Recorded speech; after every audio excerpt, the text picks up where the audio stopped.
In this video, I'm going to talk about the urea cycle. And before we start with the urea cycle, we have to know a couple of things. The protein in our body is broken down, and the process of breaking down the protein in our body is called proteolysis. And after breaking down the protein, we get what? We get amino acids. The amino acids undergo a process called deamination, and in this process, two molecules are released. The first one is ammonia, and the second one is alpha keto acid. The ammonia, we got it from the amino group of the amino acid, and the alpha keto acid is just the rest of the structure of the amino acid. We talked about the deamination of amino acids in the previous video. The ammonia is toxic to our body, so we have to convert it into another molecule that is less toxic, and this molecule is urea. And this process that is going to convert ammonia into urea is the urea cycle. The urea is formed of two nitrogen atoms. As you can see, there is two nitrogen atoms here and one carbon dioxide. So you can see the two nitrogen atoms and the one carbon dioxide in the structure of the urea. We said that the urea is formed of two nitrogens and one carbon dioxide. And one nitrogen is coming from aspartate, and the other nitrogen together with the carbon dioxide are coming from carbonyl phosphate. The aspartate is a molecule that is found in the urea cycle, and the carbonyl phosphate is a molecule that we are going to form in the urea cycle, and it's formed of ammonia and carbon dioxide. Now let's take a general look at the urea cycle before we start. So the urea cycle, it is a cycle that is formed of 5 reactions, and the first 2 reactions in the mitochondria, and the rest of the reactions, which is the 3rd and 4th and 5th, is in the cytoplasm, and they all happen in the liver. Let's start with the first reaction of the urea cycle. So in this reaction we have the ammonia and the carbon dioxide, and they join together to form a molecule called carbonyl phosphate, as we said previously. You can guess the name of the enzyme. It is the enzyme that is going to synthesize the carbonyl phosphate, so we call it the carbonyl phosphate synthetase. We are utilizing two molecules of ATP, and we are turning them into two ADP molecules.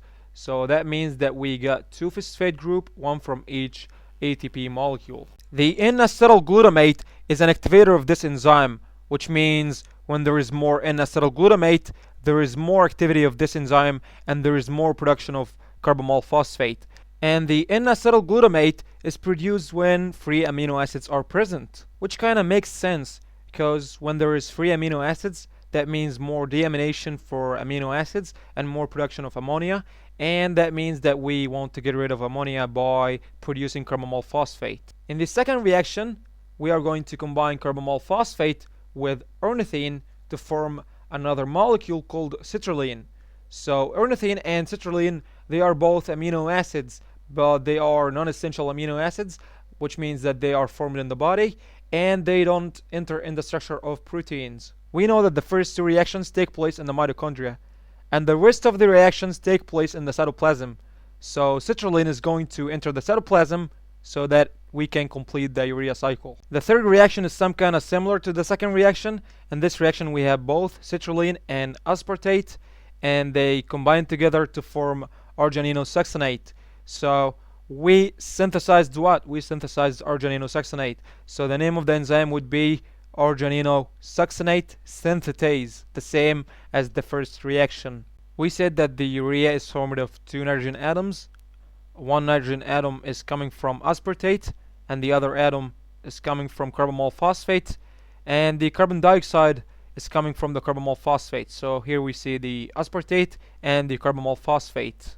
In this reaction we are releasing molecule out of the structure of argininosuccinate, which is fumarate, and we are left with arginine. So we are splitting argininosuccinate into 2 molecules, and whenever we are splitting a molecule into 2 molecules, the enzyme ends with ase. So the name of the enzyme is argininosuccinase, and the fumarate that we formed here can be transformed into glucose, or it can be used for energy. Once again, the 5th reaction is similar to the 4th reaction, so there is also splitting of arginine to form 2 molecules. The first one is the end product of this cycle, which is urea, and the other one is ornithine to enter into another cycle. The 5th reaction takes place in the cytoplasm, which means that the urea is produced in the cytoplasm, and it is transported in blood, so it can reach the kidney and it can be excreted in urine. The ornithine is also produced in the cytoplasm, and the second reaction takes place in the mitochondria, so ornithine returns to the mitochondria to complete the cycle once again.